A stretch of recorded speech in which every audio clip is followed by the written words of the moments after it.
Assalamualaikum warahmatullahi wabarakatuh dan selamat sejahtera. Saya Nurin Adriana binti Asri daripada Fakulti Pendidikan dan Sains Sosial, Universiti Selangor akan membentangkan tentang sistem pendidikan di Perancis. Pendidikan merupakan faktor penting dalam membentuk sosial individu bagi tujuan memahami prinsip, konsep atau teori pendidikan. Selain itu, seperti yang kita sedia maklum, Perancis adalah salah satu negara di Eropah yang dianggap maju dalam pendidikan dan perniagaan. Dalam hal ini, yang menjadikan Perancis sebuah negara maju ialah pendidikan dan pengetahuannya yang unggul dalam bidang sains. Bagi pendidikan di Perancis telah disedia oleh Kementerian Pendidikan Nasional, Belia dan Sukan Perancis. Ianya dipecahkan kepada 3 peringkat pendidikan iaitu pendidikan rendah, pendidikan menengah dan pendidikan tinggi. Kebanyakan kanak-kanak memulakan persekolahan di Perancis bermula 2 tahun di mana mereka memasuki peringkat pendidikan prasekolah. Bermula umur 6 tahun, kanak-kanak di Perancis memulakan peringkat pendidikan rendah dan seterusnya ke peringkat menengah dan pendidikan tinggi. Pada peringkat ini, kanak-kanak diperkenalkan kepada kehidupan berkumpulan, kemahiran mudah dan pengecaman huruf atau nombor.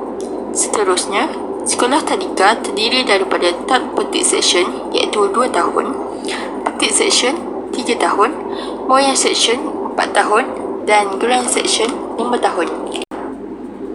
Bagi pendidikan menengah pula, sekolah negeri dipanggil ISIS, manakala di bandar dipanggil college. Program ini dijalankan selama 4 tahun dan terdapat peperiksaan awam yang dipanggil Diploma National de Brevet DNB yang perlu diambil di akhir peringkat menengah rendah. Walau bagaimanapun, keputusan peperiksaan DNB ini tidak selalunya digunakan sebagai kelayakan ke peringkat menengah atas. Sebaliknya, pelajar memilih program khusus di peringkat menengah atas berdasarkan kepada cadangan dari pihak sekolah atau pilihan keluarga pelajar itu sendiri. Bagi pendidikan menengah atas, telah menyediakan pelajar mengambil sarjana muda untuk menyediakan pelajar ke kemasukan universiti. Bermula pada tahun kedua, iaitu Premier, pelajar ditawarkan pada 3 aliran pendidikan iaitu pendidikan umum, aliran teknologi dan aliran vokasional. Bagi pendidikan umum adalah seperti subjek bahasa Perancis, pendidikan falsafah, sejarah geografi, sains, pendidikan sivik dan moral dan pendidikan jasmani. Bagi pendidikan kemahiran vokasional, mereka akan didedahkan dengan aktiviti praktikal dan amali yang telah ditentukan berdasarkan kepada kerangka program bagi tiap-tiap bidang. Struktur pendidikan di Perancis. Di Malaysia, pendidikan sekolah rendah bermula pada umur 7 tahun hingga 12 tahun di mana pelajar sekolah rendah berada di dalam sekolah rendah selama 6 tahun. Manakala di Perancis, mereka mula bersekolah pada umur 5 tahun sehingga 11 tahun di mana di Perancis anak-anak mula memasuki alam persekolahan lebih awal daripada Malaysia. Pengajaran dan pembelajaran di Perancis mereka menekankan kepada tema-tema yang diperlukan oleh murid. Sebagai contoh, pendidikan di Perancis mempunyai 2 kitaran dan kitaran yang pertama dan kitaran kedua adalah tertumpu kepada tema-tema yang berasaskan pada kemahiran yang diperlukan oleh murid. Pertama, tumpuan diberikan kepada matematik tetapi ia tidak dilaksanakan sebagai subjek matematik seperti di Malaysia. Di Malaysia, subjek matematik mempunyai kurikulumnya sendiri di mana ia mengandungi standard dan kandungan yang telah ditetapkan. Matematik merupakan satu tema dan kemahiran yang perlu diterapkan. Maruna 2019 menyatakan bahawa antara tema yang penting, sukan dan pendidikan jasmani adalah bidang yang sangat signifikan dalam pendidikan sekolah rendah di Perancis. Begitu juga dari segi seni, di mana tema secara umum ditekankan sebagai satu bidang dalam kitaran asas di pendidikan di negara Perancis.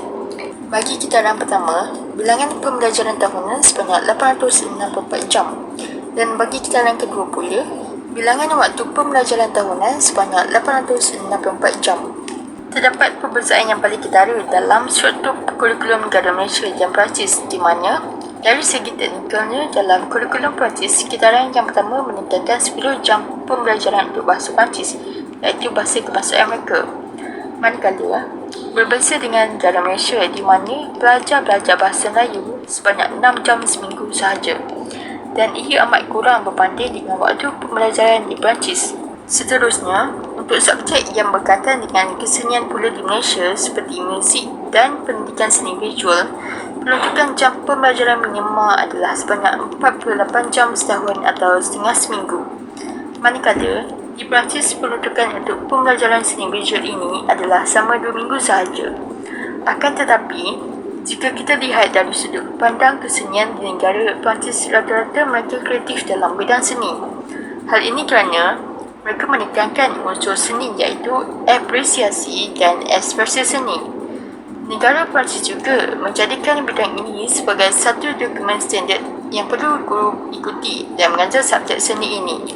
Kurikulum di Perancis. Kurikulum di Perancis ini mengikut 4 peringkat pendidikan. Peringkat pertama yang dipanggil maternal. Sekolah di peringkat tadika, tinggi atau École Maternelle sebagai peringkat prasekolah. Kanak-kanak yang berumur 2 tahun dan dengan penambahan syarat-syarat tertentu boleh memasuki tadika. Walaupun pada umumnya, kanak-kanak memasuki taman kanak-kanak berumur antara 3 dan 4 tahun.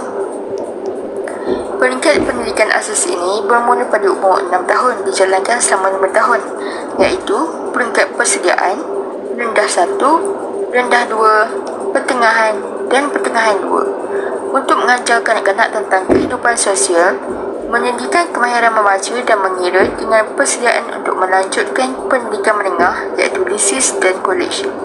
Pendidikan ini diwajibkan untuk menggabungkan kepentingan asasi pendidikan dan keseronokan atau bermain pendekatan yang telah terbukti berjaya dalam kanak-kanak. Peringkat pendidikan menengah pertama biasanya terdapat di sekolah negeri yang dipanggil lisis dan sekolah perbandaran yang dipanggil kolej. Kolej cenderung untuk memenuhi cita rasa pendidikan moden dan menyesuaikan diri dengan lebih cepat kepada permintaan umum penduduk perbandaran yang menyokong mereka. Persediaan kelas ialah sekolah swasta yang selalunya mempunyai perjanjian kerja dengan seorang atau lebih lisia untuk meyakinkan ibu bapa penaja bahawa anak lelaki mereka akan diterima ke sekolah menengah. Peringkat pengajian tinggi. Sistem pendidikan di Perancis telah dapat mengesan bakat dan kebolehan kanak-kanak sejak awal dan telah dapat menentukan jurusan mengikut minat kanak-kanak sejak kecil lagi. Jadi, bukan semua pelajar bersaing untuk menjadi jurutera atau mengajar dalam bidang kejuruteraan. Pelajar juga tidak diwajibkan menguasai semua mata pelajaran, tetapi hanya asas sahaja yang mencukupi. Kemudian, bidang yang sesuai dengan bakat dan kebolehan pelajar dipelajari dengan lebih mendalam supaya lebih fokus. Lebih-lebih lagi, mereka yang berminat untuk meneruskan ke Grande École mesti lulus ujian yang benar-benar ketat untuk boleh masuk. Mereka yang tidak masuk akan berpindah ke universiti biasa. Fakta menarik pendidikan negara Perancis. Baik, sekarang saya akan menerangkan tentang fakta menarik pendidikan di negara Perancis. Baik, seperti mana apa yang telah saya kaji, pendidikan di negara Perancis ini terbahagi kepada 3 peringkat, iaitu peringkat pertama adalah pendidikan rendah, peringkat kedua adalah pendidikan menengah, manakala peringkat ketiga adalah pendidikan tinggi. Peringkat rendah adalah peringkat di mana kanak-kanak di Perancis telah mula persekolahan pada waktu kecil berbanding dengan di Malaysia ini. Kanak-kanak telah mula persekolahan pada umur 7 tahun.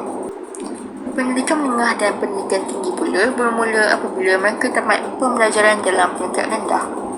Sebentar lagi, saya akan menerangkan dengan lebih lanjut berkenaan fakta menarik pendidikan di Perancis ini. Baik, kita pergi ke fakta menarik pendidikan di negara Perancis.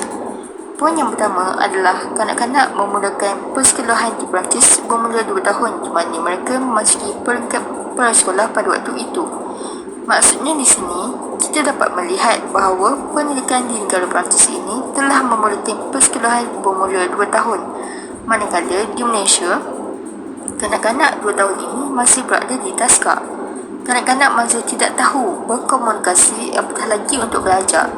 Tetapi, di Perancis ini, kanak-kanak seawal umur 2 tahun sudah harus pergi ke sekolah untuk belajar.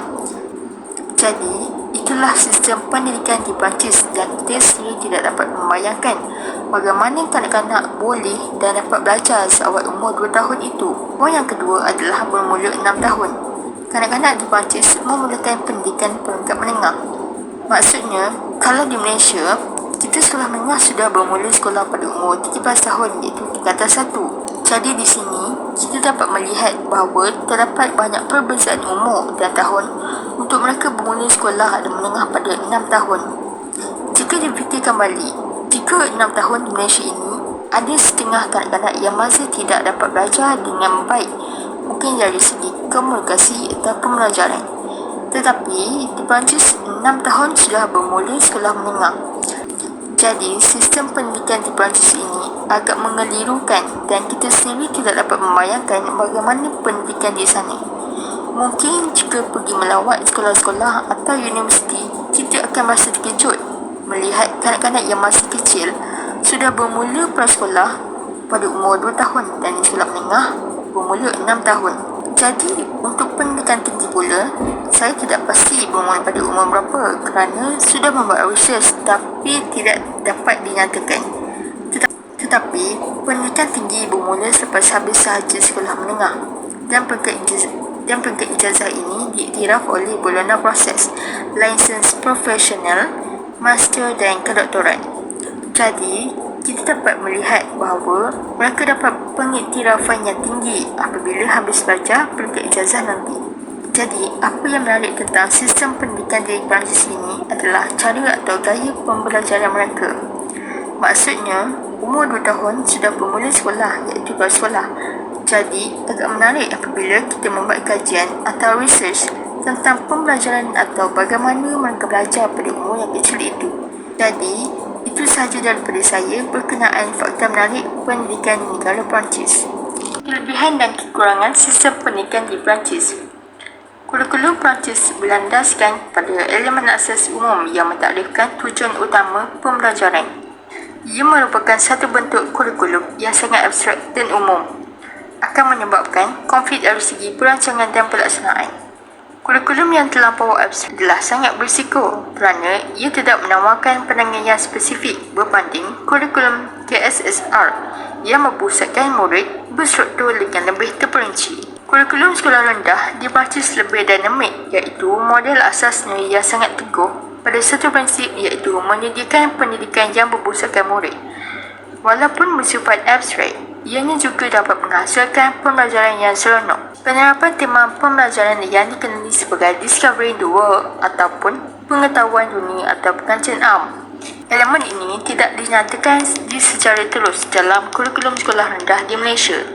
Sebagai contoh, menekankan kemahiran-kemahiran komputer asas dan penggunaan alat-alat pengukuran asas. Tambahan pula, murid diberikan pendedahan umum mengenai elemen budaya dan gaya hidup yang sesuai dengan budaya di negara Perancis. Mereka yang mengamalkan sistem penilaian buku rekod di mana setiap murid mempunyai satu buku rekod yang digunakan sepanjang pendidikan rendahnya. Mereka akan dinilai berdasarkan penguasaan bahasa Perancis, penguasaan prinsip asas matematik, penguasaan kemahiran sivik dan sosial. Ini sangat jauh beza dengan penilaian di Malaysia yang sangat berpusatkan mata pelajaran. Kedua-dua negara menunjukkan usaha untuk mengubah pendidikan untuk mencapai pendidikan yang lebih berpusatkan murid dalam jangka panjang. Ia melambangkan usaha untuk mewujudkan satu generasi masa depan yang mampu berdaya saing dalam dunia abad ke-21. Sekian pembentangan daripada saya. Semoga memberi manfaat kepada semua. Terima kasih.